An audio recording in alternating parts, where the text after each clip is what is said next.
live. Did you see the big ass bet a better put down on the Detroit Pistons? He put $10,000 on the Detroit Pistons to win the Eastern Conference at plus 30,000. The potential payout is $3,010,000. In my opinion, this person just lost $10,000. I wish I had the kind of money though to blow on bets like this. Yeah, that's I don't know. Maybe he has a crystal ball. Maybe the Pistons are making the Eastern Conference Finals. You never know, man. I mean, injuries could happen. Stranger things have happened in the NBA. But yeah, I don't know. I mean, you got $10,000 to blow. Why not put it on the Warriors? Yeah, and like win a little money. I get it. You want to, you know what I hope? I hope this dude or this woman, whoever it is, just came into the $10,000 and they're trying to have a come up. Like, I hope this is the most money they've ever had in their life and they just threw it away betting on the Pistons. I'm a hater like that. I'm going to be honest. Like, I love the thought of them wanting the Detroit Pistons to win the Eastern Conference. But, dude, let's be ridiculous. Let's be realistic right now. Yeah. Look at the landscape of the Eastern Conference. You have at the top, it's pretty set in stone right now. The Detroit Pistons, they're not coming near the top. They might be near the top in like the first 2 weeks of the season, but it's not happening all year long. There's no way this happens. There's no way. Yeah, I don't think it'll happen either. I think the Pistons, like, their ceiling should be playing for sure. But I mean, if you're betting $10,000 for the Pistons to make the Eastern Conference Finals, I think one, you're either just a diehard Detroit Piston fan and you have the money, and if it hits, it hits. If it doesn't, it doesn't. You're not sweating it. Two, your buddy said it's a sure thing, and they're like, "Oh no, dude, they're so good. They're gonna make the Eastern Conference Finals." And if that's your buddy, you need to find new friends. Or three, he was just bored, man. Like, you know how some millionaires are. Like, I'm gonna put $10,000 on the Pistons. I win $3 million. Who cares? Yeah, but that's the thing. Like, it's less of a thing to talk about if it's a millionaire versus someone that's just like he works for FedEx, and like, Right. It'd be way cooler if this dude is. I mean, it'd be more ridiculous if the dude's working at FedEx or like UPS or he's like a butcher at Meyer or something, and he's throwing $10,000 on the Pistons because he's looking for a come up.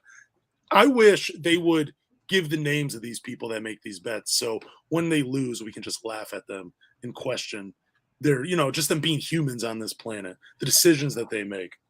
I mean, I think all Pistons fans would be excited if we were in the Eastern Conference Finals this year. Yeah, I mean, I'm not going to. too. Like, yeah, I'd be so excited. But I mean, I think it's going to come, just not this year. I think we will be in the playoff landscape, though, for sure. Oh, yeah, no, I agree with that, too. And, like, I get it. I'm not rooting for the Pistons not to win the Eastern Conference Finals. I'm just being a hater on this guy that can drop $10,000 on a bet. I wish I had the $10,000 to do the same thing. I'd be much happier about it. Yeah, for sure. I just got to take a picture real quick.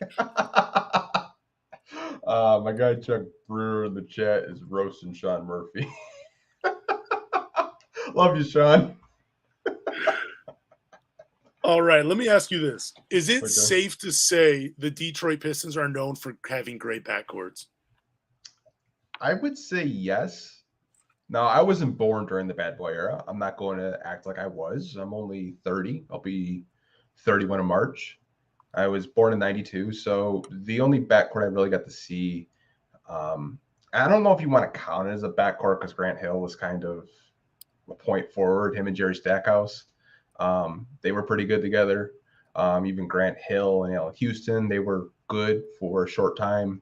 Then you had Chauncey and Rip, which I thought those two were just such polar opposites in terms of how they played, and that's what made it work. Rip coming off the screens and Chauncey being kind of ahead of his time of being a three-point shooter. Now every point guard's shooting three-pointers. And then could Cade and Jaden Ivey be that? Possibly. And I think that's what is really exciting about those two playing together in the backcourt. Yeah, they're walking in some hallways that had some great players for sure, and they got to live. They're going to have, they don't have to live up to it, but I think they will live up to being the next great backcourt in Detroit. Like you're saying, you have Chauncey, Rip, you have Isaiah and Joe Dumars. Those backcourts are the two most well-known. I wasn't around for the Bad Boys either. I was born the year they won their first championship. or their second, I forget. But anyways, yeah, I think Jaden Ivey could be the next great backcourt in Detroit. I think we missed, though, something. Do you feel like things would be different in Rodney Stuckey's career if they traded Rip instead of Chauncey Billups? I've thought about this for such a long time over the course of my life because I was such a huge Rodney Stuckey fan. That's tough. So still have Chauncey and Rodney Stuckey on the team together. Yeah, I don't think it would work.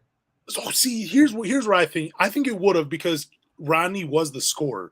Like, he could play off the ball. He just needed a guy putting him in the right spots. Like, Rip Hamilton's not a creator, and Rodney Stuckey wasn't really a playmaker. He wasn't known as a guy that could set other people up. I thought it was just that might have been like the worst trade that I think Joe Dumars had, was getting rid of Chauncey Billups in favor of Rodney Stuckey, because I don't think Rodney Stuckey was ever that type of point guard. I know they were trying to build him in that mold, but I thought he was more of like a poor man's Dwayne Wade, where obviously he'd never be on Wade's level, but he was more of a scoring guard, like he was just a little undersized, but he could get to the rim, hit the mid-range, do those type of things. I just never looked at him as a point guard, and I thought the fit with him and Rip Hamilton was just absolutely terrible. But then I also think if you kept Chauncey and you let him groom Rodney Stuckey for a few years and they play with each other, their career, Rodney Stuckey's career is totally different, much different in Detroit if Chauncey Billups is there versus Rip Hamilton. Yeah, I don't know. The Rodney Stuckey era is just like I think of like a Men in Black with the little thing, and when they like hit it in your memory, this goes blank. Like, I'm so numb to like the Rodney Stuckey era. Like, I have more memories of Will Bynum than Rodney Stuckey. Oh God, another great fun point guard to watch. Like, Will Bynum was entertaining as hell to watch. I think Chauncey and freaking Rodney Stuckey would have been just a disaster. I think Chauncey probably would have asked for a trade, honestly. Like, I don't even think it would work. Like, I think what Joe Dumars was trying to do is, like, I think he saw where the league was going. And when you look at Rodney Stuckey in today's NBA, he's a combo guard, right? Kind of a guy that can play the point guard and the shooting guard. And I think that's what Joe was trying to do. I mean, you look at, his free agency that year, he got a stretch four in Charlie V. Got a guy in Ben Gordon. Like, he saw where the league was going. It's just he struck out on a lot of draft picks and free agent acquisition. So you can't hate him for trying it. Oh, no, I'm not. This is not like a Joe Dumars slander whatsoever. This is just because we were talking about backcourts, and that's, that bell was rang. But I think Joe Dumars drafted Rodney Stuckey because he made a mistake not drafting Dwayne Wade. I think it was just his attempt at trying to get Wade back. That's what I thought that was all about. I don't know. That, like I said, that time period, like I said, it's blank up here, and I don't like revisiting it. You have PTSD from it. That is hilarious. Yeah. Not that, okay. Anyways, Kings fans have taken this newfound rivalry too personally, calling out the city of Detroit. I'm going to turn it over to you, though, because I think you know more about this, what's going on between Sacramento fans and Detroit Pistons fans than I do. So, Anthony, can you please break this down for all of us? I think it stems from Marvin Bagley first. I think when the Pistons did trade for Marvin Bagley, I think Kings fans I think they were happy in the moment. But then when they started seeing him doing well, I think they got pissed off about it. You know what I mean? Like, that's a guy that they took really high in the draft. They passed on Luka Doncic. They essentially, the Kings are the Lions of the NBA. I mean, they pass on guys that could change their franchise. They haven't won a title since the 50s, and they always talk how they're making the playoffs every year. Tell me that's not the Detroit Lions, baby. That is the Detroit Lions. Wow, that is spot on. But I think when the whole Bagley thing, because I was told about his family that they're a big distraction. His dad talks a lot. All of his family follows me on Twitter. His dad follows me on Twitter. His mom follows me on Twitter. I haven't heard anything. Them talking about Dwayne Casey's a bad coach. We want to trade. He doesn't know how to use my son. Nothing. They've been completely quiet. If anything, they've been really positive. Did he ever say anything in Sacramento, his dad, about his son playing for the Kings? Yeah, so with their Twitter, I think his dad manages most of the Twitter on Twitter. It's like Team Bagley. I think he did tweet something out saying, "Get my son out of Sacramento." Okay, yeah. I believe Luke Walton was the coach at the time, and he just wasn't using him. He wasn't playing him at all. But I mean, I think if anything, Pistons fans have really, opened their arms up to Marvin Bagley, because we saw what Kate Cunningham looked like with him, in the pick and roll. He looked amazing.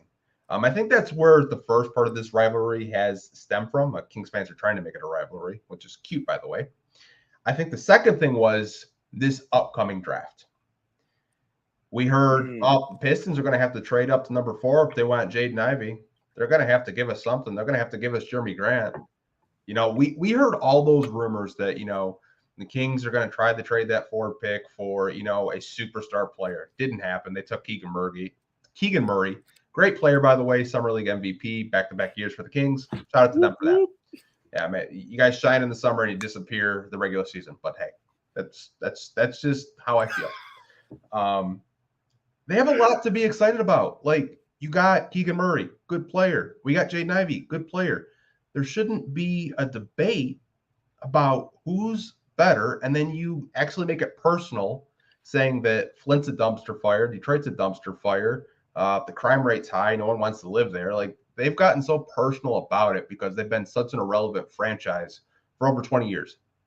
See, Kings fans, I feel like, always take it personally. I might be misremembering this, but I thought after the Malice at the Palace, when the Pistons played Sacramento that year, they were like bringing mufflers or exhaust pipes into the arena and calling Detroit trash. I thought I remember seeing highlights of, or lowlights really, of Sacramento doing that at the game that year. I thought they were posting that on ESPN. I could be wrong. Couldn't really find anything on it online.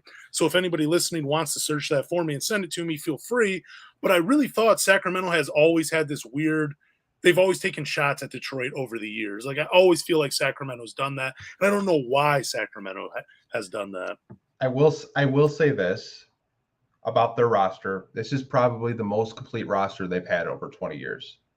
I mean, when I was a kid, the Kings were actually pretty good. I mean, they had Mike Bibby, Chris Webber, Peja Stojakovic, White Chocolate. Like, they had a squad. I mean, they were going, head-to-head in the Western Conference Finals when they were a relevant team.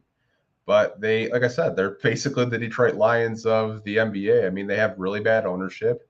They got a good coach in Mike Brown who can probably get them into a play-in tournament, because the West is a very stacked conference. I mean, you do have Domantas Sabonis and De'Aaron Fox. You drafted Keegan Murray. You got Davion Mitchell. I mean, they have a young core. They added, 3-point shooting to surround Sabonis and Fox with 3-point shooting. I mean, they've improved their team. I will acknowledge that. I think, Mike Brown's going to be a very big improvement over Elvin Gentry, to say the least. But, I mean, I don't really get why they feel the need to drag us into the mix. When we're rebuilding, we're minding our own business over here. We're not even talking about Sacramento. Like, I don't get it. Like, they're just so upset that they've been so bad for so long. Yeah, they just want to take it out in Detroit. I don't get it. But those early 2000s Kings, like you were saying, so much fun to watch, running the Princeton offense. Everybody touched the ball. Bobby Jackson, Gerald Wallace, Hedo Turkoglu off the bench. Just incredible teams, man. And that's probably the only thing nice that I will say about Sacramento until this beef and rivalry has ended. Hopefully someone checks that thing about the Malice at the Palace, because I swear Sacramento did something to the Pistons. And I thought Ben Wallace, too, had said Sacramento was one of the worst cities to go and play because they would always throw stuff, and that's why he would. I think Sacramento was the reason that Ben Wallace started wearing the braids to away games, because people would throw stuff in his afro. I swear he had an interview like that, and I thought it had started in Sacramento. So this beef, this rivalry might run a lot deeper than just, this year. But I could be wrong. Yeah, I'm just thinking, like, obviously, like, as a kid, like, the rivalries were like the Pacers, but I mean, like, you got the Kings as a new rivalry, Houston Rockets maybe as a new rivalry. I mean, I feel like as like we get older and the newer generation is watching, there's going to be new rivalries like the Rockets and the Kings and other teams along the way. Oh, absolutely, because you got these young kids on Twitter and social media just bringing things up, retweeting each other, going off on each other. Like, it's not something I would ever do, but just this younger generation that use the social media, they are so good at just starting all of this. It's amazing. Like, It was Nick Cito, great follow on Twitter, man. He's always retweeting and just talking trash. Like, I love that guy for what he does for the Detroit Pistons fans. Like, the community is so much better having him a part of it. Like, he's amazing. And like, I forget his name, but the guy that tweeted out about Sacramento not having rappers, hilarious jab at Sacramento. It was amazing. Just hilarious, man. Oh man, it's like I said. I wish them the best. I hope they make the playoffs soon because their drought is like I think 17 years without making the playoffs, which is crazy. By the way, it's just like like even the Lions have made the playoffs and over the past 10 years. That's a good call, though. By the way, comparing Sacramento to the Detroit Lions, I'm sure they would hate to hear that. But next up, we got news, rumors, a little bit of gossip in those trash articles you find in the checkout lane. Bleacher Report told you trash articles in the checkout lane named Killian Hayes a loser of Summer League. I kind of disagree. I don't want to call him a loser. I think that's ridiculous. Here's what I didn't like about this article. They never mentioned Killian Hayes getting injured. All they said was, oh, he's a third-year player playing in Summer League for the second time.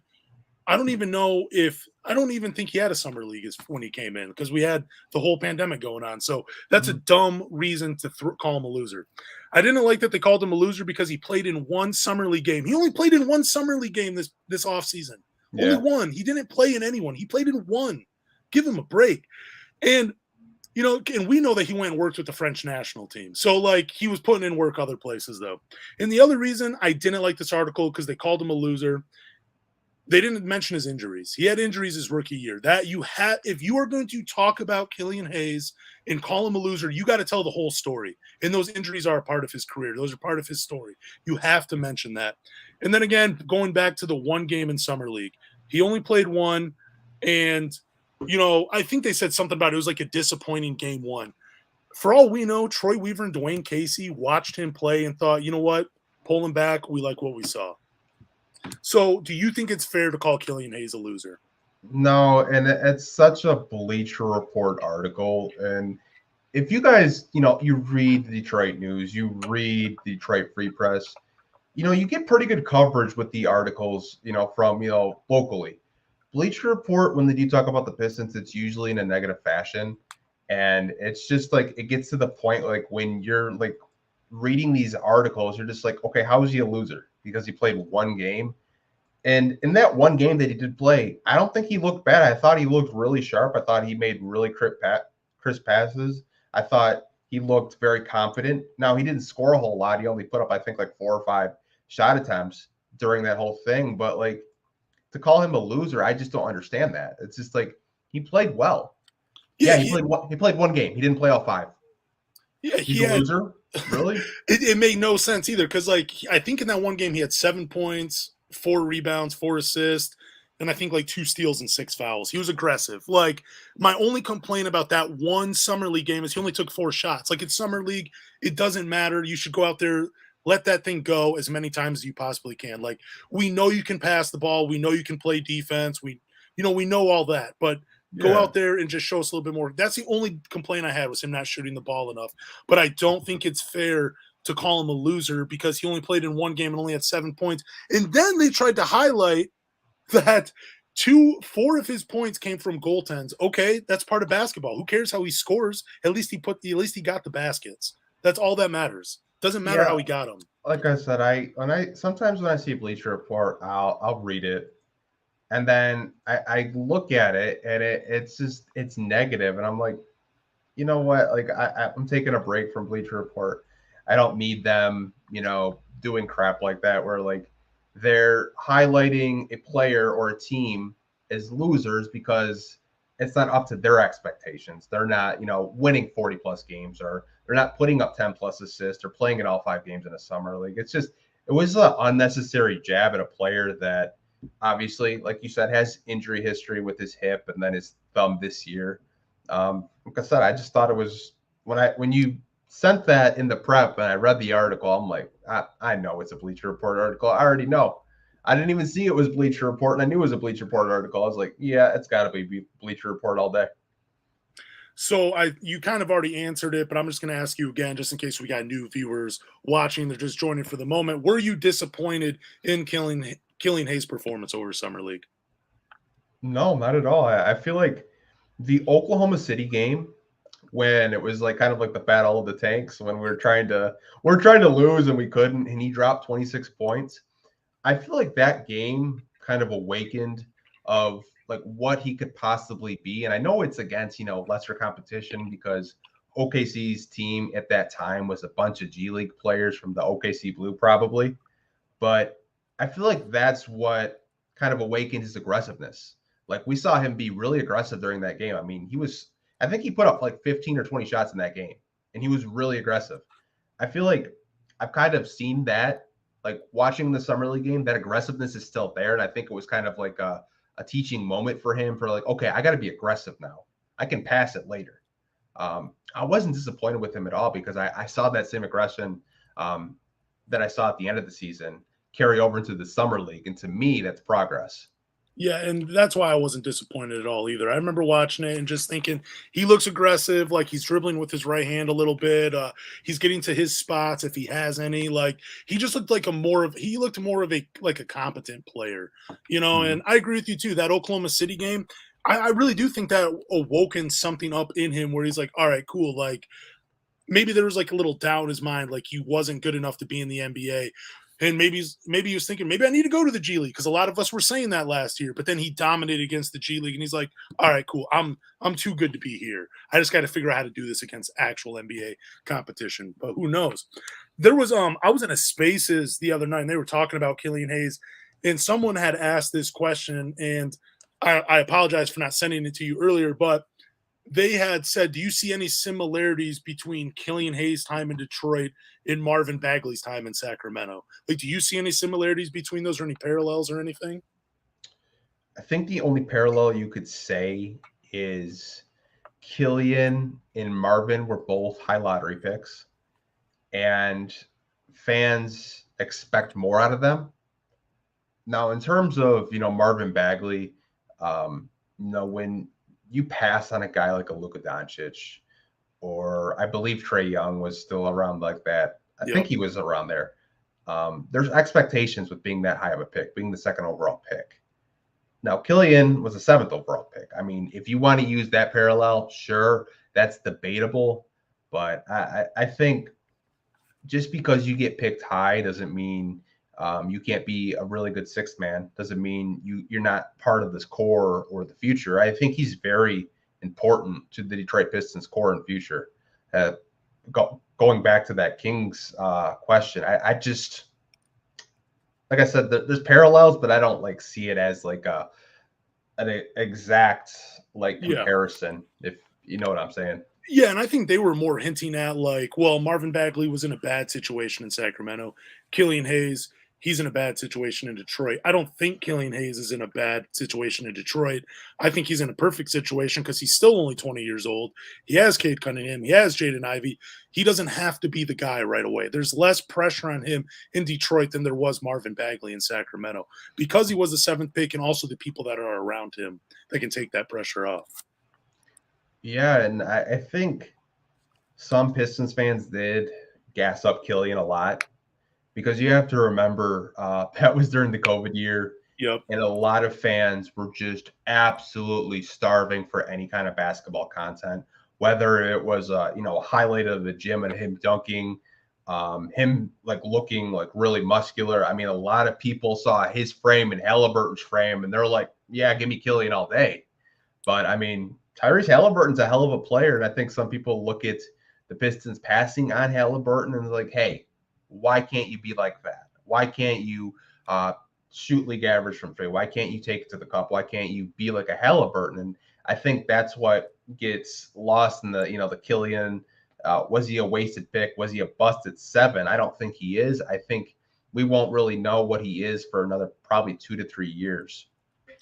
So you brought up the word bust. So I'm going to ask you this: if Killian Hayes is a career backup, would you consider him a bust? My thoughts are, I wouldn't consider him a bust. I'd be a little disappointed, but I wouldn't consider him a bust if he can provide value off the bench and like contribute to winning, whether it's a championship or just being a winning basketball team. If he can contribute, I don't think he's a bust. Like just a disappointment, but not a bust. But what about you? If like he's a career backup, is he a bust to you? No, I brought this up, I believe, last week or the week before. I mean, you look at Marcus Smart. He was a really high draft pick too. And that draft class had so many point guards that aren't even in the league anymore. I mean, like guys like Dante Exum, not in the league anymore. I mean, like if Killian is your backup point guard on the Detroit Pistons, you're okay because he's going to provide really good passing, really good defense. Give you anywhere from 8 to 10 points a game. I feel like if he's a career backup, no, I don't think he's a bust at all. I think he's a really good player. You don't need to start to be impactful on a basketball team. And I think a lot of people look at him being that 7th overall pick and have very high expectations. And that's the problem. The thing is, too, like you look at his numbers. I mean, they're not great, but his first career, he's averaging 7 points. You can round up to 5 assists, 1 steal, 3 rebounds in 25 minutes of playing time, like only 25 minutes per game. So, I mean, if you bumped his average up, like if he was playing like 32, 33 minutes per game, he'd probably be a lot closer to like 11, 12 points, 6, 7 assists, 5 rebounds. Like, I mean, the percentages would be terrible, but I mean, it really depends on what you want of Killian Hayes. If he looks better and he's more effective and more efficient in 25 minutes per game versus 32, 33, you got to play him at 25. You got to bring him off the bench. Like, that's fine. He has a decent skill set where you could utilize him off the bench. He kind of reminds me of Chris Dunn, but he's bigger than Chris Dunn. Like, he has a better body, like I believe like a longer wingspan too, but similar players where they're more defensive minded, and that's where they're going to get their money from, is playing on the defensive side.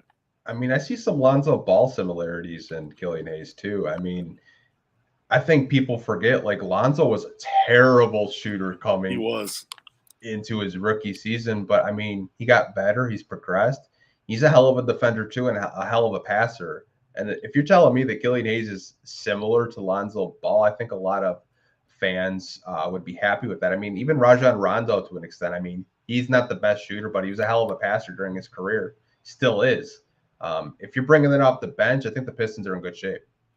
I mean, if you look, like even Goran Dragic, you brought this name up last week too. Like he didn't average over 10 points per game until his 4th year in the NBA. Yeah. No, not even until like his 4th year. My bad. 4th year in the NBA, he averaged 12 points per game. Before that, I mean, he didn't look like a first-round pick. Like there was something there, but he was a lot similar to Killian. Like maybe a better shooter, but Killian makes up for that defensively. So, give him time. That was the comp Troy gave him, was a Dragic. I remember watching the pre-draft Zoom call when it was media availability, and he said, his comp is Goran Dragic. And Troy said, this is a project player. It's going to take some time for him to become what he can be. So you have to stay patient. And I think some people do forget that he's a project player. And some organizations will take a project player based off of potential. Because if you look at his frame, he's a 6'5" point guard, 200 pounds, can defend all 5 positions, can make any pass on the floor. If he develops an offensive game, you're looking at possibly a starting point guard on every NBA team. Now, if he develops offense, Pistons are going to be having luxury off the bench because you got Cade and Jaden Ivey, and then you got Killian off your bench. Man, that's scary.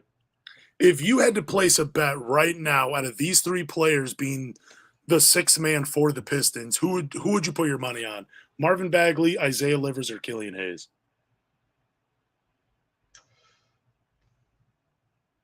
Ooh, that's a tough one. I go Bagley. I think Bagley's like a really safe pick because I know he's going to give me like 14 and 7 off the bench. Yeah, he would be. I think he's the safest. I think he's. Yeah, I think if you're talking about like what a 6-man means to a team, Marvin Bagley, I think, is the best answer because he's a scorer first and foremost, and you need that off the bench. And Isaiah Livers is going to provide some spacing, but I want to pick Isaiah Livers though, just because he's from, we're from the same place, man. I got a lot of love for that guy, so I think I would go Isaiah Livers to be like the 6th man of this team in a few years, but. Man, we'll see. We got to play a drinking game. Every time Lance says we're from Kalamazoo, I got to take a shot. Oh, dude. All right, so the first Vegas numbers have the Pistons over under for wins at 27.5. I saw this tweet from Rod Beard. Last year, the number was 25.5. I stupidly bet the over and lost, and the Pistons won 23 games. So I'm going to ask you, does 27.5 wins seem low to you? Like, I kind of have a feeling that's a little low for the Pistons. It seems low, but Vegas usually knows what they're talking about. Yeah, I don't know how, but they're amazing at this. They had the Pistons, I believe, at 25 last year. Yep, 25.5. And we had 23. I'm an optimist, and I said 36 wins. I've said 36 wins because I just feel you get Cade Cunningham, a full training camp with Jaden Ivey. I think they're going to be clicking on all cylinders to start off the gate. If there's no injuries, I just pray that there's no injuries, because it seems like over the past couple of years, there's always been an injury. I think 36 is kind of like my ceiling, and I think the floor could be, maybe 38, 39. Ooh, man, you are really optimistic on him. I think 32 wins is fair. I think that's a reasonable number for this Pistons team right now without injuries. I look at it. You got another year of Cade, Saddiq Bey, like he's training up in the mountains of Colorado. Isaiah Stewart's developing the three-point shot.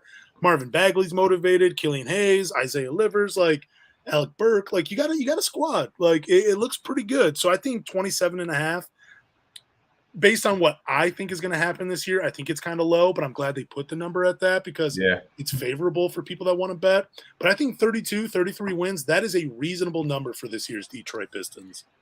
I think the reason why I'm so optimistic is because we've added so many veterans to this team. And like your veterans last year were Corey Joseph, Kelly Olynyk, and Ronnie Magruder. Yep. And now you're bringing in a Nerlens Noel who might not play that much, which is interesting to me. And Alec Burks, who's a career over the past 2 years, 40% three-point shooter. So, I mean, if Noel's is mentoring, that's great, because that means Duran's going to be playing in the NBA and not in the G League. We should play a drinking game where every time you bring that up, we take a shot. No, I look at the core, and I know it's really hard to win in this league with a bunch of 19 and 20-year-olds. I get that, but Cade Cunningham is not your regular 20-year-old. He's just not. I think Jaden Ivey has the potential to be really special with Cade Cunningham. I feel like Isaiah Stewart is going to have a big offensive role this year. I feel like Saddiq Bey could be your second, third option. Maybe, who knows, maybe your second option, averaging 20 points a game. Like, I think this team's ceiling could be like around that mid-30s, 35 win total. I think 27.5. If you're going to take the over, maybe you'll make some money, maybe you won't. But like I said, I'm just really optimistic. I'm hoping they win that much because I've suffered through a lot of losing over the past couple of years. And so have Pistons fans. They just want to see us to win and push for the playoffs, and I hope we can do that. Man, is 41 wins the most the Pistons have had in a season? Most wins they've had in a season like the last 10 years? Is that like 41 wins, I think, is the most we've had. I believe Van Gundy had 43 one year with, I think it was that KCP core with Morris and Tobias. Okay. Man, that was a decent squad. 43 wins. Wow. Still, we've been longing for some wins in Detroit, and we finally deserve them. So we're going to get it this year. I have a feeling. But you mentioned Saddiq Bey, and I wanted to ask you, and anybody that wants to drop a comment, is it fair or unfair to say that Saddiq Bey's ceiling is a third or fourth option on a championship team? Now, look, I've seen this argument a lot on social media, and I think some fans get a little caught up in their love for guys, so it fogs up the lens that they're watching with. I personally don't feel like it's an insult to say a player would be the third or fourth best option on a championship team. Someone has to fill that role, and Saddiq's skill set is perfect for that role. If you're looking at the roster right now and projections believe these guys will turn out, okay, hang on. So anyways, that was something else. Saddiq Bey, third or fourth option. I don't think it's a wrong thing to say. I don't think it's unfair to put that caveat on him. I think it's perfect for Saddiq Bey. But what about you? You think it's fair or unfair to call Saddiq Bey a third or fourth option? I think if he's a third or fourth option on your team, you're doing okay. Yeah, you're doing really well. If he's a third option, he's kind of like your Jeremy Grant. You know what I mean? Like, I think that's a big reason why Troy traded him, because Saddiq Bey in 2 years is better than Jeremy Grant in, like, what, 8 or 9 or however long he's been in the league. That's safe. Yeah, that's safe to say. But why do you think Pistons fans think it's unfair though? Like, why is it such an insult to call Saddiq Bey a third or fourth option? I think people get too obsessed with saying Cade's your number one, who's your number two. You know what I mean? Like, right now, Saddiq's your number two on this team. And I always hear people talk about, well, the Pistons are 3 or 4 or 5 years away. They talk about timelines. They talk about, competing for championships, and people get really fixated on these, options. And I think that's why Pistons fans get upset when say, like, if he's a third or fourth option on your team, I'm assuming you're a really deep playoff team. I don't know about you. If he's your third or fourth option, man, like, I'm not complaining at all. Yeah, and like that's the thing. I don't like, again, like I said, someone has to fill that role. Someone has to be the third or fourth option on a good champion, like on a championship team, a contender. Someone has to be there. And like I don't think it's an insult. Like Saddiq, like the things I want to see from Saddiq Bey, I want to see him step up defensively. I think that could be a huge role for him in the future, being that defensive stopper and just a guy that can create space for Jaden Ivey. That is what I think his role is. I don't want to see him put the ball on the floor, try to be this or be that. I don't need that from Saddiq Bey. I need him just to be a great three-point shooter and a great defensive player. That's what I need. This team will go so much further if Saddiq Bey concentrates on those two things and focuses on those two things. They're going to go so much further than this, but I don't know. I guess I don't know. I can't say it enough. I don't think it's an insult to say he's the third or fourth option. Like, I don't think it's wrong. It's not. It's like, if he's your third option, then you're a good basketball team. Like, he's a second option right now because you're rebuilding. And I think fans understand that. But I think what happens is some people get talking and they're like, well, Saddiq's ceiling is a fourth option. And you don't know what his ceiling is. You're assuming what you think his ceiling is. You think he's just going to be a 3-and-D player for the rest of his life. If I hate to do this, but if you kind of look at Kawhi Leonard's first 2 years in the league and Saddiq Bey's first 2 years in the leagues, who's to say Saddiq can't make that jump? Who's to say? I mean, you don't know. You're right. No, it is like, you can't say that he could never be that player because you never really know. I don't know what Saddiq Bey's doing, like, in his workouts in the offseason. I don't know. I personally think, like, he does have limitations to his game. I think Kawhi Leonard is a much better athlete, and he's a little bit more fluid, and he's more mobile than Saddiq Bey. Like, Saddiq Bey kind of looks stiff a little bit out there. I'm just going to say it. Like, he doesn't look like the athlete that Kawhi Leonard is. But I get what you're saying. Like, we really don't know, what his ceiling is. But I will ask you, like, what do you think his ceiling as a scorer is for the Detroit Pistons? I think if he's like a Chris Middleton, like a 20-point per game, second option on this team, I think they're in good hands. I know some people are joking in the chat that he's already a third option because Jaden Ivey's here. I don't disagree with that. But I mean, I think around 20 points could be like where he maxes out his potential. Like I said, I just kind of look at, people are saying like how obsessive he is about working out. I mean, like, what kind of NBA player goes out, buys a home in Colorado, and does mountain training on their time off? I don't know about you, but most players I see are taking vacation pictures. Saddiq Bey is doing freaking altitude training. They're not the same. True. Absolutely. He's a different breed, man. He wants to be great. He wants to be the best. He always wants to work out. I mean, he's a Detroiter through and through. Typical blue collar, like, athlete that Piston fans love. He's putting in that work like Ben Wallace did. I think his ceiling as a scorer is Tobias Harris. Like what you were kind of saying, like a 19, 18, 20-point scorer, can hit some shots, can create a little for himself.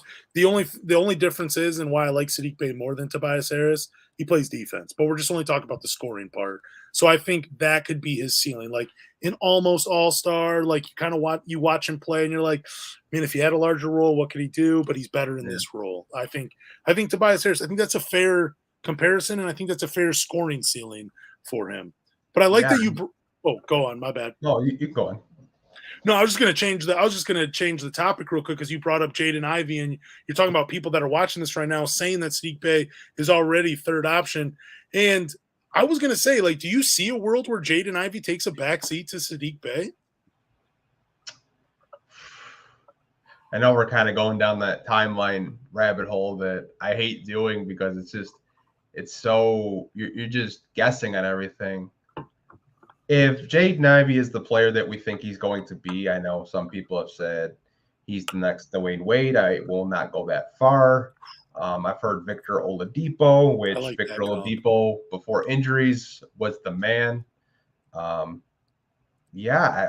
could see Saddiq saying like, hey, like, go get yours. I'll be open in the corner for three. I think Jaden Ivey's just the type of player that wants to be aggressive, wants to dominate his competition. And I feel like you could kind of see him taking over games if he's feeling it. Yeah, I don't see a world where Jaden Ivey takes a backseat to Saddiq Bey because, like, their skill sets are so different. Like, Saddiq Bey is a very good catch and shoot. Like, he's a very good catch and shoot player. He's supposed to be the defensive player. Jaden Ivey, like, he can create for himself, create for others. He drives to the lane, he finishes, he gets to the foul line, he can kind of shoot threes. You know, he's just more of a complete offensive player than Saddiq Bey is. Saddiq Bey can be elite in certain areas. Jaden Ivey is just more complete offensively. That's why I never see Jaden Ivey taking a backseat to Saddiq Bey. Maybe in a game or two, but, you know, for the entirety, no, I think Jaden Ivey is clear-cut number 2 on this team. I think him and Cade will just take turns of who's going to take over a game. Like, I know Saddiq dropped 50 points last year, and I think we mentioned all these players like Tobias and like Kawhi and Chris Middleton. I mean, they weren't doing that their second year. They just weren't. I think that's why some fans get so upset with third and fourth option because they see that and they see the role he took when Jeremy Grant got injured and putting up productive games. Are like, no. He's not no third, fourth option. He's a second option. So I can understand where fans are coming from and that aspect of where they would kind of put him on the pecking order in terms of options. See, when I hear fans talk like that, I always counteract with, well, who else was going to take over the scoring load? Like, who else was going to do it? Like, if you looked at this roster, if you go back and look at the roster, it wasn't very good. Someone had to step up, and it was Saddiq Bey. He rightfully did. Like, I have no complaints about it. It's just, would that 50-point game happen on a better team? Would he have been able to do that on a better team? Who knows? He did it for the Pistons. It was fun to watch. It's just, he's a product of the environment. There was nobody else to shoot the ball on the team. So Saddiq Bey got as many shots and as many touches as he possibly wanted. For sure. Like I said, I think he can, be a Chris Middleton type, That's fair, but I feel like I'm just so harsh on Saddiq Bey. God, I've just been like mean. I've been a hater of this podcast. Yeah. Wow. I have. So each week, Anthony and I are going to pick a Detroit Piston and predict their season averages. This week, we're talking about rookie guard Jaden Ivey. So we're going to just predict. I think 13-4-3 for his rookie season is perfect for Jaden Ivey. You compared him to Victor Oladipo. He had a similar rookie season. I think it's safe to say that Jaden Ivey will average 13-4-3. And I don't want to hear about how it's too low. I'm just being realistic. I'm going to go 15-3-5. Ooh. I think Dwayne Casey's just going to let him go out there day one, be the starting shooting guard. And I think he's going to obviously hit rookie walls, but I think he's going to figure it out. I think having Cade Cunningham as his backcourt mate, because Cade Cunningham has already talked to him on the phone about like, hey, like, I'm going to get you to your spots. I'm going to get you where you're comfortable. I've already watched a ton of film on you. I know where you like to go, and I'll hit you there. I think having a player like Cade kind of elevates your, per game averages. And I think he's kind of just the type of player that will make others better around him. So that's why I think he'll be around that 15 point per game his rookie year. Yeah, I could see. I say 13-4-3 as well, because I don't think I think Alec Burke is going to start at the beginning of the season, and that's it. I think Jaden Ivey is going to play around maybe like 15 to 20 minutes to start the season, but it's going to be real inconsistent. But in those minutes he's playing, he's going to look real solid. Then like 10 games into the season, they're just going to be like, screw it. You're the starting guard. Let's just do this. And that's why I think he'll average 13, 4, and 3, because there's going to be those games to start the season where he's not playing big minutes. And he's going to be coming off the bench in a much different role than we'll see later on in the year. Yeah, it's just hard because I've been thinking about this a lot. It's like, obviously, like the front office knows what they want to do, like going forward. Like, do we want to push for the play-in? Because if it's like you want to push for the playoffs, wouldn't it make sense to start all your veterans? Yeah, most of your veterans. But in the same breath, you get little hints from articles or when Coach Casey talks, saying like, yeah, I mean they could be fun together. Like maybe Ivy starts right off the gate and Burks is off the bench. Like I think this year will be telling of what the direction is, like in terms of how fast they want to win. Yeah, but is that Dwayne Casey's MO to start rookies right away? I mean, he started Killian right away. Yeah, nah, that's true. He also started. I mean, you got to start a guy like Cade though. Like, yeah, so there's no argument there. But yeah, it's just I think he's going. Like, I still think that starting five I put out the other day is going to be the starting lineup opening night. I think you're going to have, Jaden Ivey, Livers, and Bey and Stewart as your starting five, and that bench is going to be fun. Dude, that is, I mean, it would be a fun lineup, and I'm actually rooting for that lineup. Like, but I don't know. It just seems like Jaden Ivey's just going to come off the bench for a little while. I'm rooting for your lineup, though. I love that lineup with Isaiah Livers because you know why. Yeah. Next week we'll have a different player to talk about, but we're gonna do kind of a fun topic for you guys listening and watching this on YouTube right now. We're going to do a draft where we each pick 5 players from the Detroit Pistons current roster.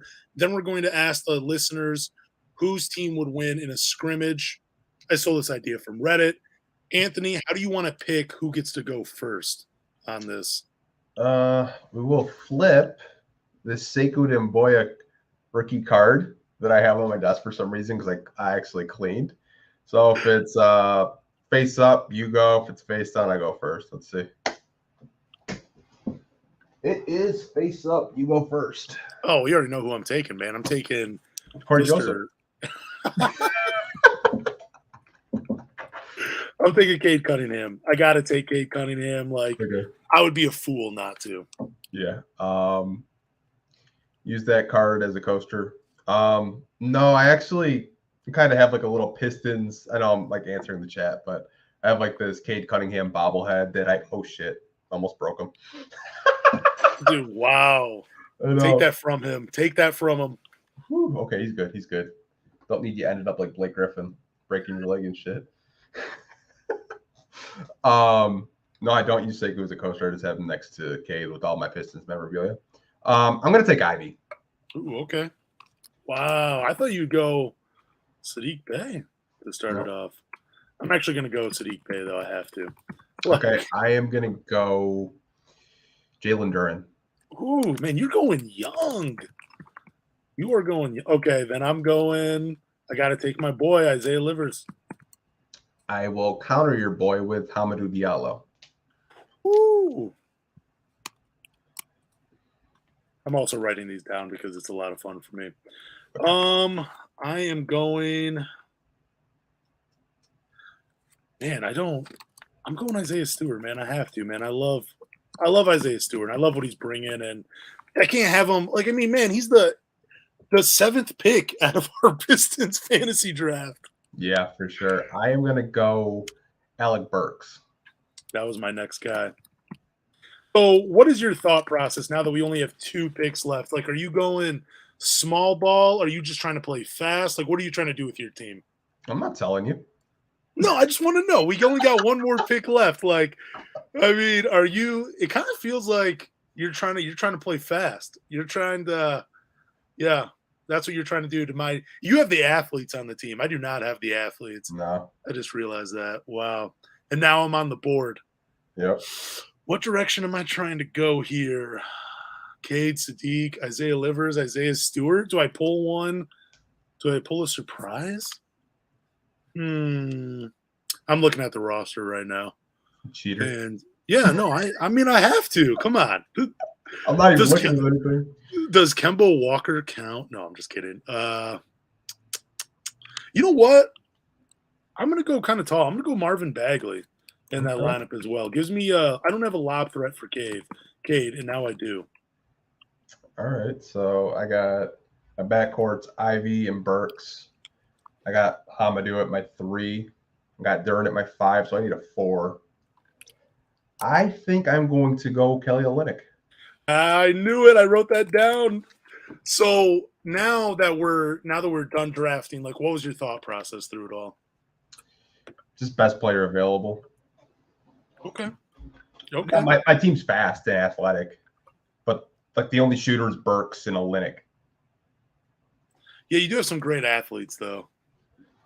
You got a guy that's gonna get to the lane in Ivy. You got Jalen Duren to, he doesn't have as much experience as the guys, but he's a real legit lob threat. You got Hami, he's a spark plug, he can do whatever. You got a decent team for a scrimmage. But what are let's turn it over to the people listening to this. Like, who would they take in a scrimmage, 1st to 11 for these two teams? Well, they basically said that Lance won. Oh, there we go. They want to know if Bey's playing at the 2. Ooh, yeah, that's the only problem I do have. Wow, if it's either Isaiah Livers or Saddiq Bey playing the 2, dang, that's not good. I know. No, yeah, that's probably where I fucked up a little bit. Yeah, I'm just going to say I'm not going to put them at the 2 or the 3. I'm just going to say they're interchangeable on the perimeter. Like, I guess depending on matchup or – well, no, I mean, let me think about this for a moment. Who would Saddiq Bey have – you said Alec Burke is in your backcourt? Yeah. I'm gonna go Isaiah Livers on Alec Burke. That's my matchup. I think Isaiah Livers is good enough defensively to shut him down. So yeah, I'd put Isaiah Livers on Alec Burke. Not saying Isaiah Livers the 2, but that's the matchup I want. Yeah, I know people are upset that we didn't pick Killian. I thought about it, but yeah, I mean, I looked at Jaden Ivey and then I was like, okay, I need a shooting guard that can shoot. I just needed more shooting. Like, obviously Killian and Jaden Ivey would be fun. But it's like, I want to score. I want to get to 11. Alec Burke will help you get there. Yeah, Killian Hayes, like, sadly, I don't know. I mean, I think we talked about this last week. He'd be fun in the Drew League, like in a scrimmage like that. But if I'm trying to beat you, I can't have him on my team. I don't need a guy that's just going to play defense and pass the ball. I need a guy that's a threat offensively. And Killian Hayes does not give that to me. I mean, you could have just, like, if you just want Killian to play your point guard, then yeah, and then you could just maybe have Jaden Ivey at the 2 and Saddiq at the 3 and Marvin at your 4 and Duren at the 5. Like, that could have been a lineup. Yeah, I could have taken Killian Hayes and moved Cade Cunningham to the 2 and then gone with either Saddiq Bey or Isaiah Livers. Yeah, for sure. I could have done something like that, but with the scrimmage, I just want Cade to, kind of like how he was in the rookie sophomore game, how he just directed everything.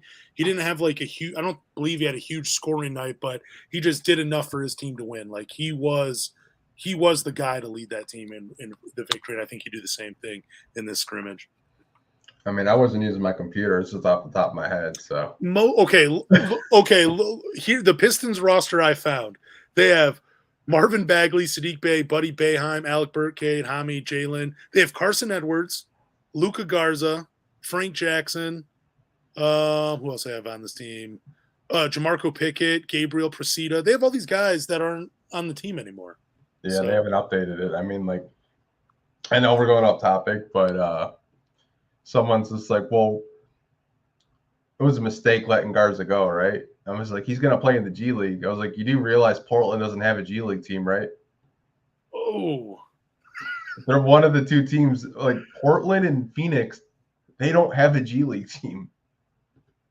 Wow. Speaking of Portland, though, did you see that Damian Lillard's had like an ab injury for the past 4 years and he's finally healthy? Do you believe that? A little bit, I guess. I mean, I don't know. He's a pro athlete. Like, he probably just thought, like, if it was if he said it was a hernia, I'd be like, dude, how are you playing with a hernia for 4 years? I Yeah, mean, they I don't can be know. severe, but I I don't feel know. Are like you sometimes athletes kind of like make those up. hey, he's a rapper, he's a storyteller, so maybe you're right. Maybe you're right. Maybe Damian Lillard is making it up. So are we going to turn it over to the people watching to ask us any questions? Yeah, for sure. I know some people were asking questions about just general Piston questions. Let me see if I can scroll up and find some because there's none right now. Here we go. This is one. This is from 313 Locked. I think it's a good question. Will Duren and Ivy make first team all rookie? I'm going to say Ivy will be in position to make first team all rookie. I don't think Duren will. But yeah, I like the odds of Ivy making first team all rookie. I think Ivy's a lock, obviously. And I think if Duren gets the playing time, he could be there. For sure. I don't know if it's like both of them to be a lock to make it, but I mean, like Duren's going to have to get a lot of playing time to get that. And like I said, now there's hints that Noel might not be playing as much as we thought, just being kind of like that Corey Joseph mentor on the bench to kind of help them, which, hey, that's fine with me. For sure. Here we go. This one comes from Bravo. Shout out to Bravo. Do you guys think that Cade should stop rapping and focus on ball? I got shit for this so bad because people didn't get my joke from a few weeks ago. Because I took a shot at Andre Drummond a little bit. Okay. I think you remember I was just like, he's actually in the gym, not rapping. So, and people didn't get the joke. They got really mad. Like, what's wrong with rap music? Nothing. I listen to rap music. Bravo. I think Cade can do whatever the fuck he wants. I don't care. Is Cade's song good? That's the only question I have. If it's good, keep rapping, do your thing. If it's not, give it up and focus on basketball. Yeah, it's just like you can do whatever the hell he wants. I really don't care, man. It's whatever. Like Oh, go on. Like he was in the back seat of someone's car. It's not like he bought a bunch of rapping equipment and hired a bunch of guys to make a rap video. You know what I mean? Like it's just fun. Like his trainer Ashton had his song, bro. Like I probably listened to it like 10 times, and every time I listen to it, it just like Is his song catchy, Ashton's? Yeah, the more you listen to it, the more you're just like, okay, I can keep listening to this. He said he's gonna sing it at LCA this year. Oh my! I hope he gets an opportunity to do that. I hope the Pistons PR team actually does it because that would be fucking amazing. Yeah, I guess I didn't. I don't know. I guess my big thing is if him focusing on a music career actually hinders from him being a great. If it actually gets in the way of him playing basketball, then yeah, give it up. I mean, I guess it really depends on what you want, but if you're having fun doing it, you're just rapping in the backseat of someone's car, dude, keep it going. I got no problem with it. Yeah, you can have a hobby, Dwayne. I don't mind him having a hobby. It's just, I made a joke. Obviously, people didn't think it was funny. Maybe I'm not funny. I know, I feel like everyone dragged on Drummond for his off season, work ethic. Am I wrong? Well, the thing is, I think a lot of people, we remember we saw those highlights of him shooting the 3-point shot, dribbling and everything. But then when he comes into the season, not saying I wanted to see that stuff from him. Yeah. It's just he just went back to what he was, just a rebounder and finishing lobs and finishing around the rim. There was nothing more to his game. He was that was it. There wasn't much. If he had been a better if he was in the conversation for defensive player of the year or something, and he was just getting better on that side of the ball, there'd be no problem with it. But he just never improved. He was just that guy. No, now we got to see him 4 times a year. Yeah. With the Bulls. Let's see. Isaiah Stewart will take care of him. Yeah. Another question from Bravo, which I don't know the full story with Rui Hachimura. But he says Rui Hachimura is rumored trade because Washington doesn't want to pay him. Would you trade Killian and Diallo for him? I personally wouldn't. Lance, how about you? That's a tough one because I actually like Rui's game a lot. Mm-hmm. The only problem is you have Saddiq Bey and Isaiah Livers. Where do you play Rui at? Is he the starter? Is he coming off the bench? Who, is he taking minutes from somebody? Who's he taking minutes from? I like him. I would love him in Detroit, but I don't want him taking minutes from Livers or Bey. So I'd actually have to pass on that trade. Yeah, I mean, it's not that he's a good player. It's just like you kind of log jammed like at that 4 because arguably, like he's a really good 4, but like I've heard some stuff and I don't know if it's true. Like he might not play basketball again. Like there's like injury stuff with him. Oh, really? Yeah, that like no one is like really talked about, and it's just like it's kind of I don't know that I don't be surprised if you don't see him on the court for a while. Man, that kind of stinks. I wonder what was going on. I didn't even know why he missed so much time this past season. Mostly from this injury that like I don't know why Washington isn't like they haven't really made like a PR announcement about it, so it's just kind of like okay, like what are you guys doing? Wow, that's kind of sad for him, man. I really liked him. I loved watching him at Gonzaga. Here we go. This is right up my alley. Do you believe Troy Weaver will make one more move as a part of a 3 or 4 team deal involving one of the big names like Kevin Durant, Kyrie Irving, or Donovan Mitchell? I'll let you take this one, Lance. If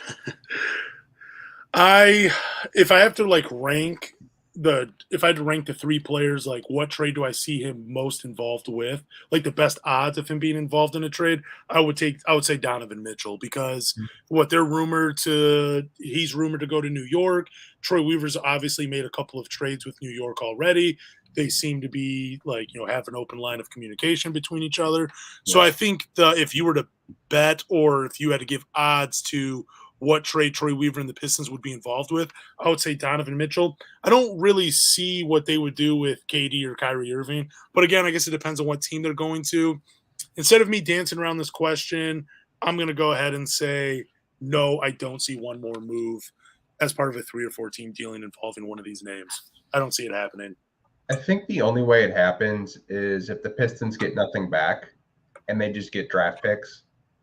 Like, I feel like any of those big names, like, they're going to, like, a destination. Like, KD wants to go to Miami or Phoenix. Like, does Detroit throw in a pick and get a pick back? You know what I mean? Like, I don't think we're destinations for Kevin Durant, Kyrie Irving, or Donovan Mitchell at all. I just don't think we're at that part of this rebuild. I just don't. I don't feel like any of those players would really win us a championship. Even with Kevin Durant, I just don't see it. I feel like you'd have to give up a hell of a lot. You'd have to give up your damn near your whole core for any of these guys. And I just don't think Troy Weaver would do that. I think the only way that the Pistons actually do that is if they're getting some draft capital.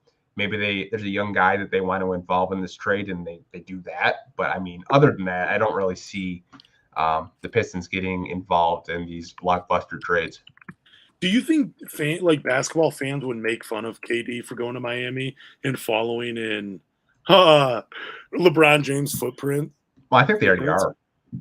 You know what I mean? Like, I know they're. I can't remember this podcast, but I know they're affiliated with Barstool, and they were like questioning his kind of like his loyalty and like always chasing a pre-built team with a good situation, good cap space, a lot of draft picks. Like this will be like what KD's 3rd team, 4th.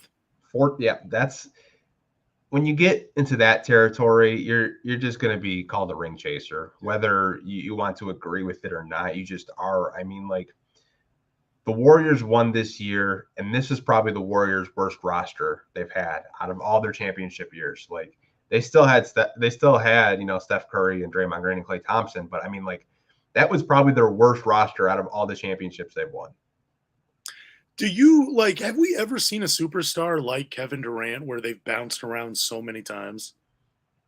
I mean, I know Boogie did it when he was injured a little bit, but I mean, like, that was when he wasn't like the same player. You know what I mean? Like he had like the Achilles injury and stuff. But but even then, I don't put Boogie on the same planet as Kevin Durant. Like I'm talking throughout the history. I think the only thing I could see, the only comparison I could ever make, I'm going way back in history, is Rick Barry. Like when he made the decision to leave the NBA to go play in the ABA, it was kind of like, I don't know. I don't think I've ever seen more of a, I guess what I'm trying to say is not a selfish superstar, but kind of in that, maybe kind of selfish, like Kevin Durant wants it to be his way. If it's not my way, I want out. Rick Barry was kind of the same thing. Maybe that might be it, but I don't think we've ever really seen a superstar bounce so much for like really weird reasons. Like I remember I defended his first reason for wanting to leave Oklahoma City because he wanted to be more than an isolation player. He wanted to be more than a scorer. I defended that. I was like, dude, that's great. Like if you really want to be one of the best all-around players, you're probably gonna have to leave Oklahoma City because you can't you're in order for them to win, you have to be the scorer. You have to be the guy. Yeah. And in Oklahoma City, in Golden State, he became a better defensive player. He was a better playmaker. He was playing off the ball a lot more. Like that was a better version of Kevin Durant than when he played in Oklahoma City. So I used to defend that. But yeah, I'm not sure. Would you trade the Pistons core though if Kevin Durant was like in his late 20s? Say he's like 28. Would you trade most of the core for him? No. Ooh, that's interesting. No, it's just even like if I know what I know now, then no, because like why would I blow up my roster if you're gonna leave when you don't like a certain player on the team because they challenge you mentally? You know what I mean? Like Draymond Green, like even though he's an asshole, he's the right type of asshole you want on your team. Like he's gonna call you out on your mistakes. That's all he was trying to do with Kevin Durant, and Kevin Durant didn't see it that way. Like maybe Draymond could have, said, "Hey, like you fucked up. This is how you do it." But you know how Draymond is. He's just really in your face, and I wouldn't do it. I kind of want to see what the score actually does instead of like blow it up. Yeah, I'm excited. Because of what we know, like what you were saying, like.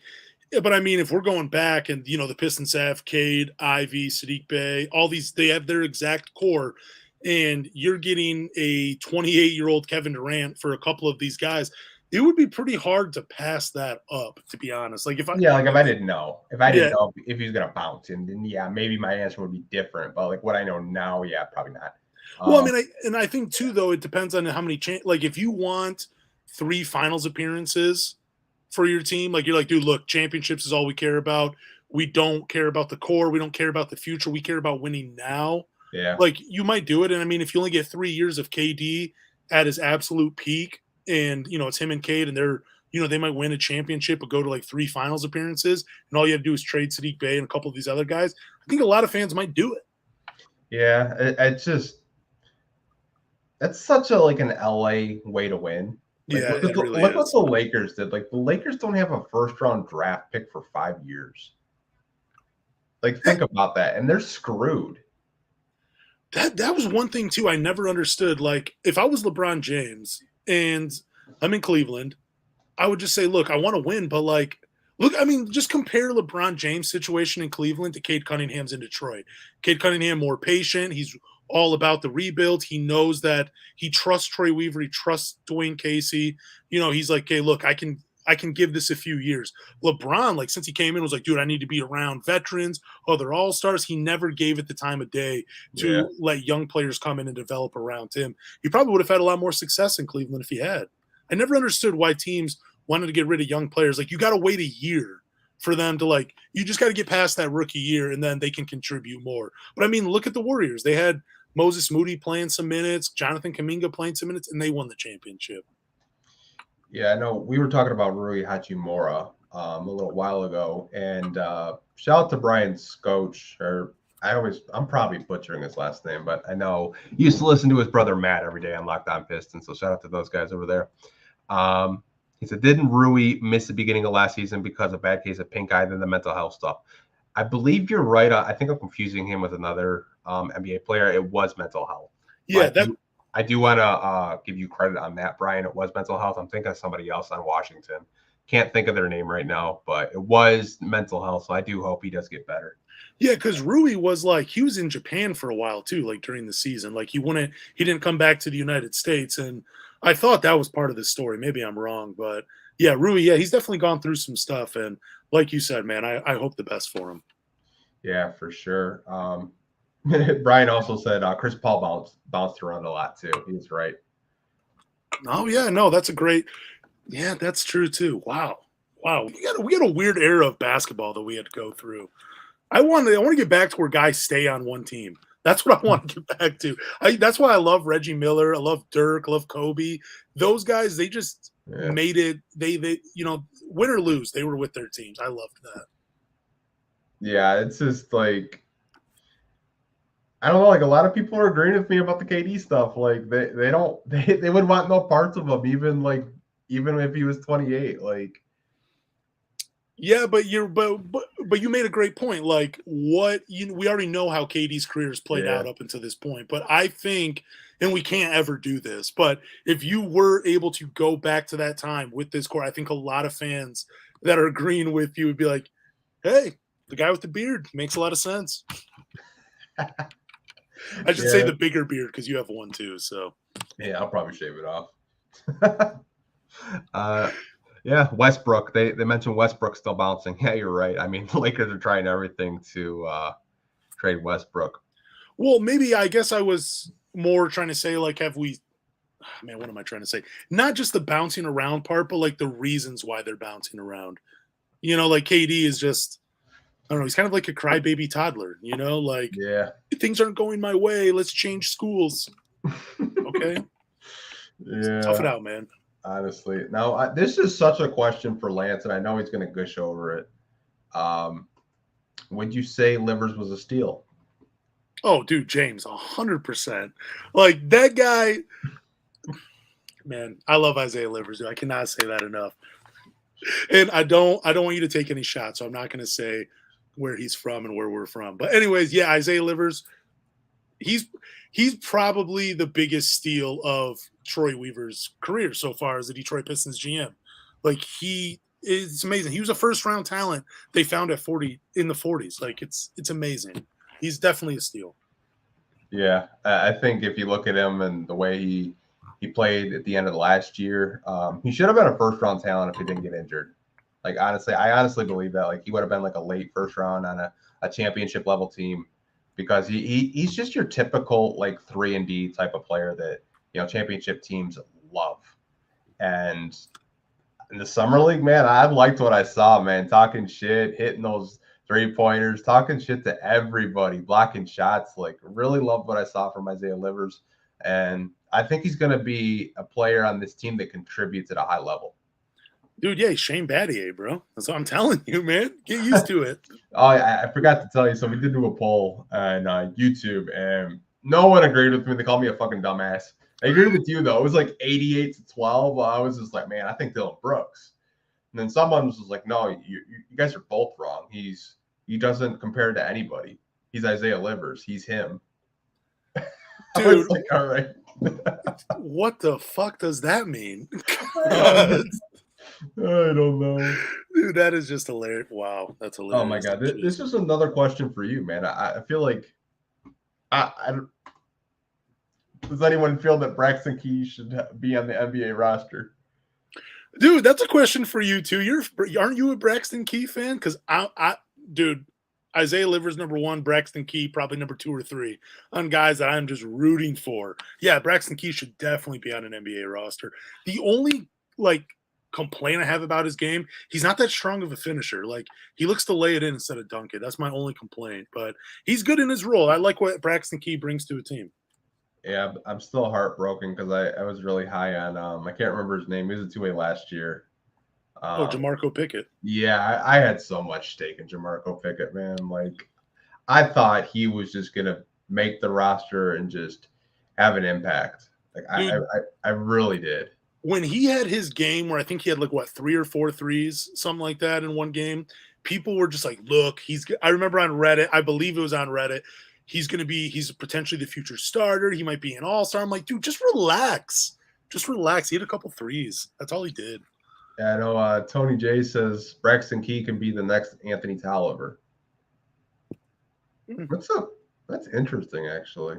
I mean, in what way, though? Are we talking about him just being are we talking about him being off the bench? He's he's like that veteran presence that, just he's okay with being on the bench, I guess. I don't know. I mean, are we comparing their playing styles the same, or are we just comparing him Probably on impact. I don't think it's playing styles because Anthony Tolliver, to me, I remember seeing a wild stat when he was here. Like 70% of his offense was 3-point shots, like which was wild to me. Like 70% of his offense was just catch and shoot threes.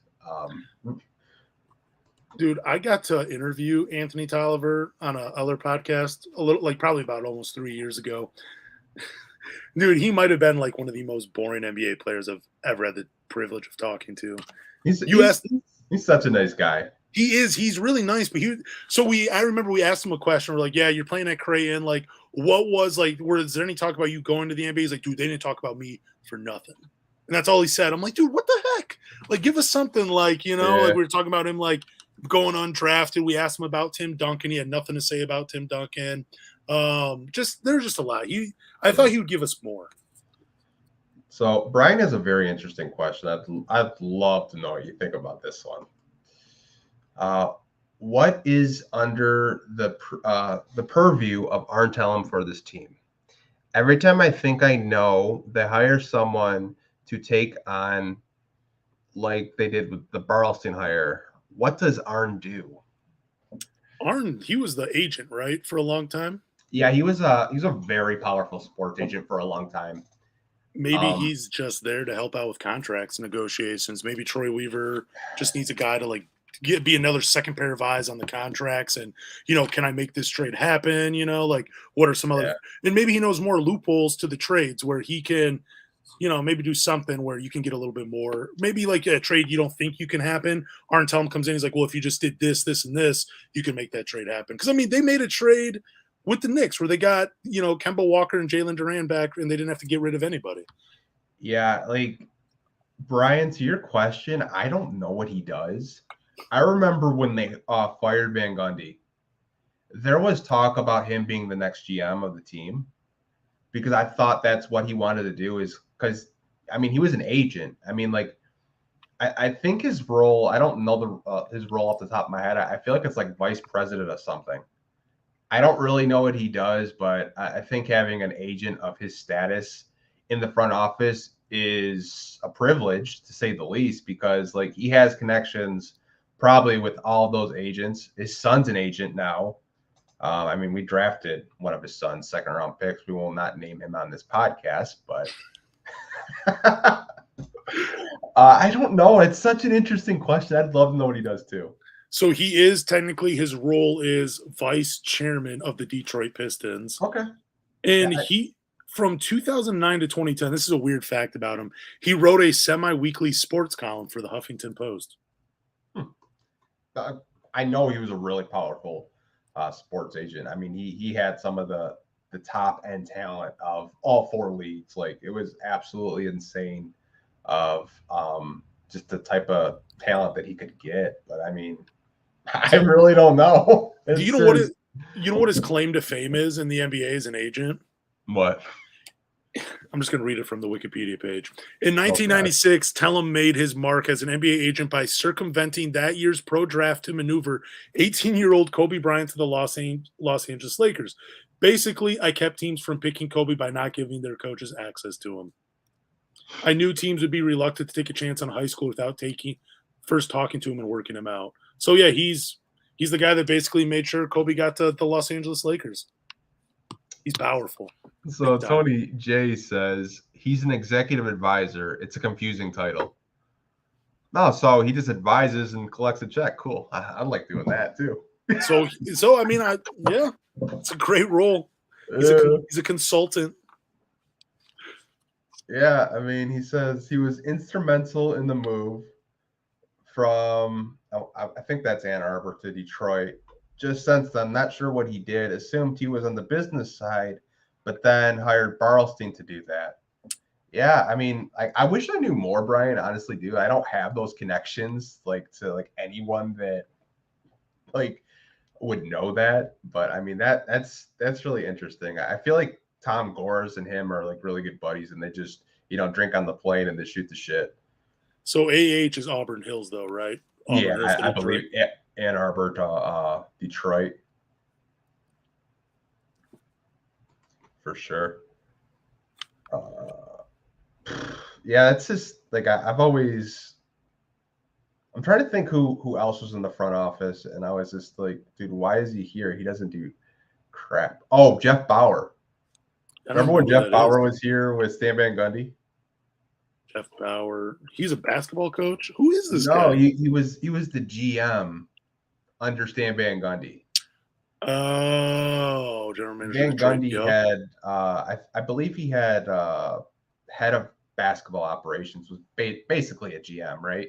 But he had Bauer there as a GM just to kind of, I don't know, maybe answer phones for him. But it's just like Jeff Bauer like never did anything from my knowledge. Like it was just. Yeah, I don't know. Yeah, I always thought Stan Van Gundy was the one making all those trades. God, if Bauer was involved too, holy crap, they both suck. Oh man, now we're just going down a rabbit hole now. Yeah. What is Ed Stefanski doing now? I have no idea. I have no idea. I haven't seen him in a minute. Is he still like with the team? I don't know. He's probably just in Cleveland with his son because his son is the coach of the Browns, right? Or the defensive coordinator. Finally got rid of Baker Mayfield. Probably doing cartwheels. I like Baker. I thought he was all right. Bravo. Just eats burgers and deals with players that pay checks for that's so bad. Yeah, I'm looking at the pictures of him right now. He's a big dude. Yeah, he's in Phoenix now, actually. Yeah. What is he doing there? Yeah, senior vice president for the Phoenix Suns. So, you know Cam Johnson out of Phoenix, right? Oh, yeah, I love that player. Do you remember when Pistons fans were like, we're drafting Cam Johnson with our pick at 15, right? Yeah. Well, this is a little story about Jeff Bauer and Cam Johnson. So, before Jeff Bauer was kind of like into like the NBA front office, he used to recruit a lot. And he recruited Cam Johnson to the college that he was working for. And Cam Johnson went to North Carolina, obviously.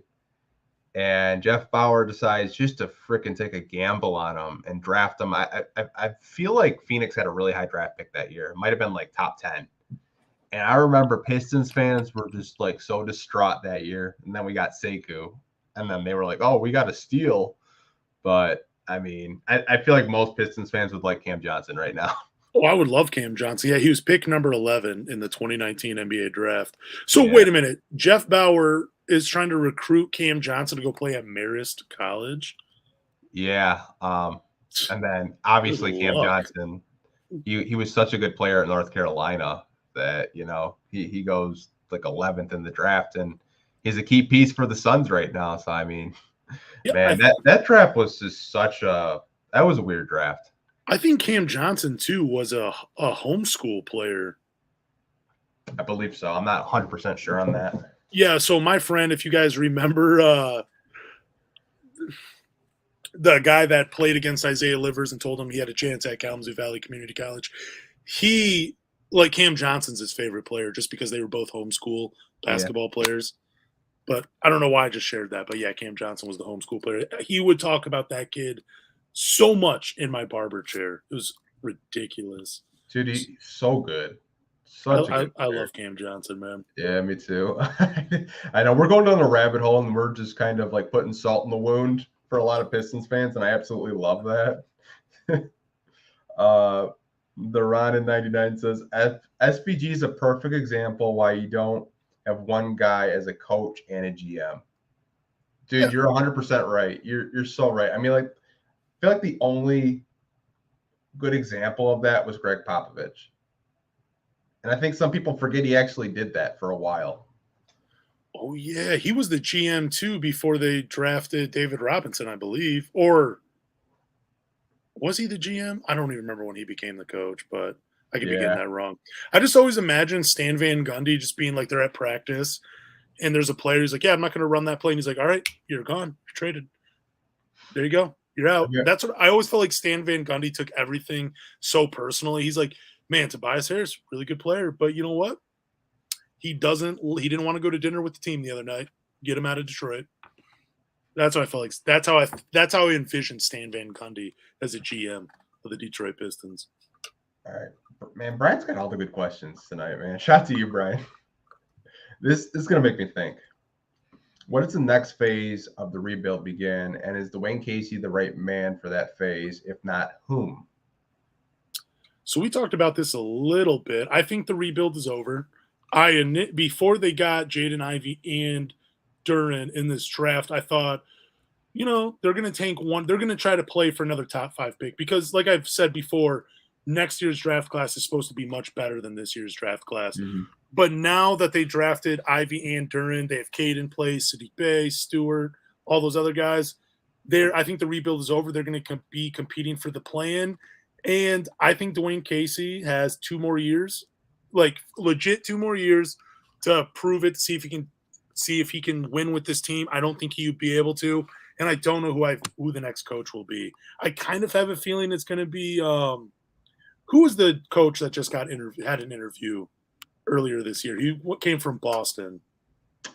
Oh, Jerome Allen, I believe. Yeah, I think Jerome Allen could possibly be the next coach. I wouldn't mind Rex Kalaman, but he's a little bit older, so I think they'd want to go with someone a little bit younger that could be a little bit more innovative. So him, I don't know if it'd be Brink though. I think he might be too young for the head coaching spot. So this is an interesting question, like the next phase of the rebuild, because I know I said earlier I think the Pistons could win 36 games this year. Now, if that doesn't happen, I think if there's an injury or, they're just losing games, wouldn't surprise me if they're in the top 5 again, because their scouts are telling them like, hey, hold off on the winning for one more season. There's some good talent in this draft. It wouldn't surprise me one bit. Like, I think you have your building blocks. You got Saddiq Bey, you got Killian Hayes, Jaden Ivey, Jalen Duran. You're still building. And I think it's very similar of how he built OKC in a sense where, he got his star players. He got some of those role players like Ibaka, Steven Adams, who still in this league and still a really good center. I think they'll probably try to make the play in, like you said, but if that doesn't happen, I wouldn't be surprised if, they're just doing everything for development and they're losing close games and putting Corey Joseph and Kelly Olynyk out there with the last 7 minutes of the game. You know what I mean? Yeah, I mean, if I look at this roster, I think they got almost everything in place. I don't know how good the Pistons are going to be. I said 32, 33 wins. I just don't think they're going to be a bottom of the league team. I don't think they're going to get a top 5 pick. But if they're losing at the beginning of the season, I would think that they would try to push for another high pick. I think it can just go so many ways. But I do right now looking at the roster, I do kind of think the rebuild is over. I mean, there's going to be more players they draft. They're going to be coming to this team, but I think those days of them getting a top 5 pick are over. I mean 9, 10, 11, 12, maybe, but late lotteries, probably their ceiling now. Yeah. As for a coach, I know a lot of people assume that Casey's going in the front office, which wouldn't surprise me. I mean, he's one of the older coaches in the NBA. Tom Gores, as an owner, hasn't really struck me as a guy to give an assistant a chance. You kind of look at the coaches he's, tried to go after over the years. I mean, we had Mo Cheeks here, and he fires them because there might have been a chance of Tom Izzo leaving Michigan State, but Izzo decided to stay. He goes after Stan Van Gundy. He goes after Dwayne Casey after he gets fired. Tom Gores' track record is he goes for established coaches. And you kind of look at the established coaches. I mean, do you give Mark Jackson a chance? I mean, do you think he's ready to come back to the NBA? Do you think Mark Jackson is that guy? I've advocated for I don't know how many years, Jerry Stackhouse. I think Jerry Stackhouse could come to the NBA. He's already coached in the G League with the Raptors. I think he's at Villanova now. I feel like he's at Vanderbilt right now. He's at Vanderbilt? Okay, I always get those two confused. He's at Vanderbilt. I feel like Jerry Stackhouse would be a really good coach. Yeah, I was going to say, I don't typically love when NBA teams sign college coaches, because we saw with Beeline when he was in Cleveland. I think it'd be a similar situation with Tom Izzo. Those guys are perfect for the college game because they can get more out of young players. They can, I hate to use the word berate, but that's what they do. and they're more disciplinarian. Like, you can't tell an NBA player, like, I'm going to bench you because you're not working hard in practice. They make too much money. It doesn't work that way. But I think a guy like Jerry Stackhouse, who had NBA experience as a player and as a coach, yeah, he'd be a great fit. I would love Jerry Stackhouse in Detroit because you're right. He won a championship in the G League with the Raptors. And, he also has head coaching experience at the college level Scottie Pippen Jr. was on his team last year. Saban Lee was on his team. Those are two NBA players. So he has a track record of development too, which I think could be used, especially with a young team like the Pistons. So, yeah, I wouldn't mind Jerry Stackhouse. Yeah, I mean, if you're going – I feel like the next Pistons head coach is going to be the coach to get them over the hump. 100%. So that's like – if you're looking at development coaches, like obviously you're not going to go after a Kenny Atkinson. Like you're going to go after a coach that you feel that can really help them get to that next level, help them, win some playoff series, possibly win an NBA championship. And I feel like Mark Jackson's name is always floating out there. I'm really surprised the Kings didn't hire him, but hey, Kings are going to king. They're obsessed with Golden State assistants for whatever reason. I mean, Luke Walton, Elvin Gentry, Mike Brown, who's next? Dude, there was a time where the Kings, I remember reading this article about their owner. I do not know how to say his name. I do not want to butcher it. But anyways, he was a coach for his daughter's middle school team. Yeah. And his playing style was, we're going to play 4 back on defense. We're always going to have someone cherry pick. So they would just get a rebound and throw it up the court. He wanted them to do this in the NBA, the Kings. He wanted the Kings to play 4 on defense and just have someone throw the ball up the court like a Hail Mary pass in football. And I think he actually he actually asked his coach, no, because they don't have does Sacramento have a G League team? Yeah, the Stockton Kings. Okay, so I think it was the Stockton Kings that had they actually did do this where they had 4 playing defense and 1 cherry picking. I think they did do this in the G League to like really bad results. You thought you could bring a middle school coaching philosophy to the NBA. Like, it's just amazing. Yeah, it's kind of funny. I mean, like, I just thought of another coach. He was an assistant here, Sean Sweeney. Yes, that's a great name because he was there helping develop Giannis and Chris Middleton and all those guys. Like, they have paid him a lot of credit to what he's done. And damn, dude, that's a good name. Jason Kidd, as soon as he got that head coaching job in Dallas, he made sure Sean Sweeney was on his staff. So it kind of shows you, like, he's a respected name in NBA circles. I don't know if Tom Gores would go that direction, just from like history. He's just gone after these like big names. Like, I can't really think of like a big name coach right now that would really put us over the top. Like I got one. Go for it. Nick Nurse. Take him have him replace Dwayne Casey again. I don't think Nick Nurse is that good of a coach. I'm just laughing at like how for parody reasons, that would be, I would feel bad for Coach Casey. That would be such a like, hey, we're gonna replace you with a guy that replaced your job in Toronto and Detroit. Like, that would be like such a, oh man, that. No. But what if Nick Nurse came and in his first year in Detroit, he wins a championship? Like, dude, that would just be so funny. I will eat a piece of paper live if that happens. You could just see Dwayne Casey just like sitting in office. His hands are like this, and that's his villain arc. That's when he becomes a villain. Mm-hmm. Have Nick Nurse come again and take his job and win a championship. Oh my God, I would love it. The story is writing itself. Yeah, I mean, I know some people are asking about Becky Hammond in San Antonio. Is she still in San Antonio? Or no, she's in the WNBA. She's head coach for the I believe WNBA. I thought I saw her go to the WNBA. I know some people are asking about, women head coach. Like, I don't know too much about Dawn Staley, PW. I'm not going to act like I do. I don't feel like Tom Gores would be opposed to it if he felt like, she could help, the guys get to that level. But I don't know, man. It's just, I'm not going to speak on something that I know nothing about.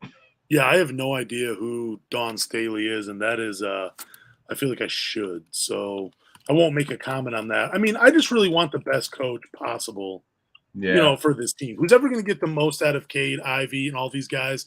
That's who I want being the head coach. Yeah. Exactly what Tony said. Agreed. Gores is a headhunter on established people. Yeah, just like he could change, but like until he changes, like that's just been his track record since he's owned the team. Like he's always gone after like those top names. Like when Van Gundy was getting fired, I really thought they were going to go after Mike Budenholzer, who, say what you will about him. He did win an NBA championship with Giannis and the Bucks, but I mean, he would have been a really good coach here in Detroit if they didn't select Casey.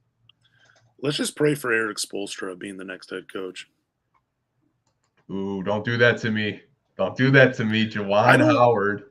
I don't think Juwan Howard ever coaches in the NBA, or unless it's going to be like way later in his career, like Beeline. I don't see him leaving Michigan for a long time. Yeah, I know there was some Lakers talk this year about LeBron trying to recruit him. But, I mean, they got Darvin Ham and Rasheed now. Now, it pains me to say it. I'll actually be watching the Lakers this season. I think there's a better chance of LeBron James becoming a University of Michigan fan than Juwan Howard coaching the Lakers. What if his son goes to Michigan? Bronny James goes to Michigan. Dude, I can only dream.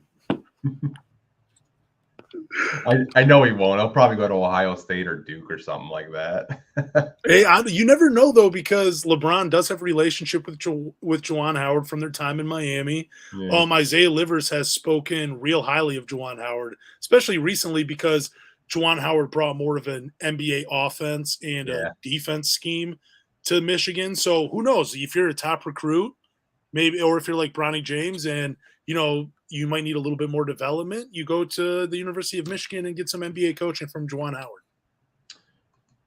Tony J, I can only hope Chauncey flames out in Portland and he comes home.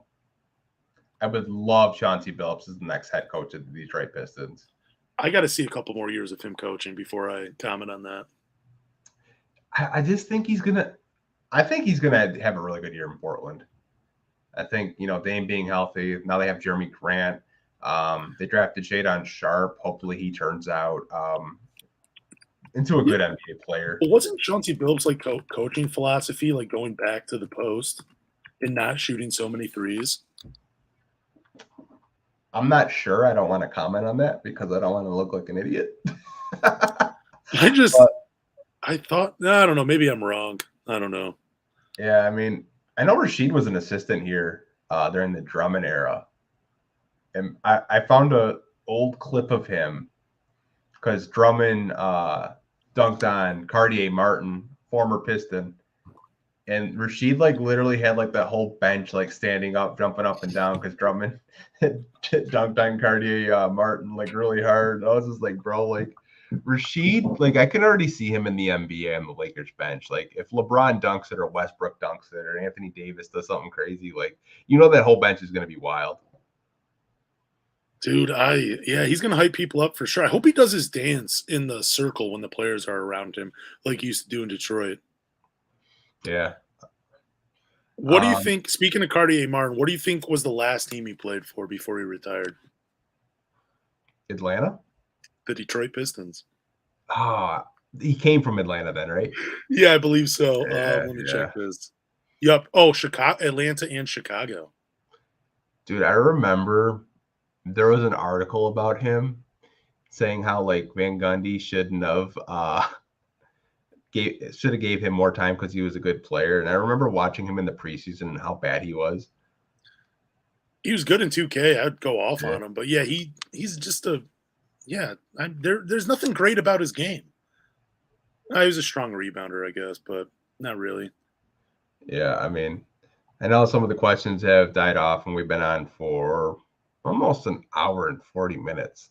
Damn, these podcasts are getting longer and longer each week, it feels like. Dude, the audio, the ones that I cut up are a little bit shorter than the live version. So if there's anything for people watching right now, if there's anything you missed, the podcast will drop tomorrow. So you'll be able to catch back up or watch the live. It doesn't matter. Yeah, I mean, if you guys aren't already subscribed to our Spotify account, definitely subscribe to that so you don't miss a podcast. They come out every Monday, correct? Yes, sir. All right. I usually don't know because you take care of the audio part and I take care of the video part. But if you guys aren't, there should be a link in the description below so you can subscribe straight to the Spotify page. And if you missed that, it'll be on Instagram as well. You can just click right on it if you follow me on Instagram, and I will update the link on my Twitter bio. Is the title the Pistons Talk Podcast? Yes, Brian. That is the title. That is the title of the podcast. But thank you guys for being on with us for over an hour and 40 minutes. We do appreciate it. And we will see you guys next Sunday. So let me do can I do the ending for the podcast real quick? Yeah. So, wow, I can't believe I'm messing this up. That's how we're going to end the podcast. Follow me on Twitter at Lance Caparosi. Follow Anthony on all social media platforms at Pistons Talk. Do us a favor. Subscribe to the Pistons Talk podcast, Spotify, Apple, Google, wherever you listen to podcasts. After you subscribe, rate us, drop a comment. But more importantly, tell a Pistons fan. For sure. And we're out.